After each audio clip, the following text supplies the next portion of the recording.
Toba take police ने बड़ी कार्रवाई करते हुए मियां बीवी को गन पॉइंट पर रोककर बीवी से ज्यादती करने वाले 3 खतरनाक मुलजमान को 1 माह की जद्दोजहद के बाद गिरफ्तार कर लिया। डीपीओ राना उमर फरूक ने बताया कि 12 अक्टूबर को फैसलाबाद से टोबा टेक आने वाले शौकत मसीह और उसकी बीवी को 299 जीएमबी के करीब मुसल्लह मुलजमान ने गन पॉइंट पर रोककर मोबाइल फोन मोटरसाइकिल छीन कर शौकत मसीह की बीवी को ज्यादती का निशाना बनाया। वाक़े का नोटिस लेते हुए डीपीओ राना उमर फरूक ने डीएसपी वाजिद बरवाना की सरबराही में टीम तश्कील दी। पुलिस टीम ने 1 माह की जद्दोजहद के बाद मुख्तलिफ मकामात पर छापे मारकर 3 मुलजमान काशिफ उर्फ काशू, बाबर अली और अदनान उर्फ गुल्लू को गिरफ्तार कर लिया।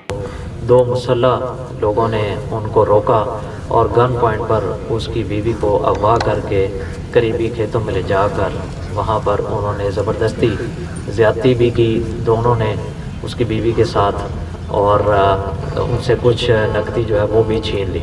District police officer Rana Umar Farooq ने बताया कि दौरान तफ्तीश तीनों मुलजमान ने ज्यादती करने का इतराफ़ कर लिया है।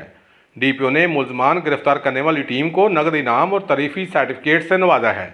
कैमरामैन अली हैदर के साथ सुल्तान महमूद, टोबा टेक।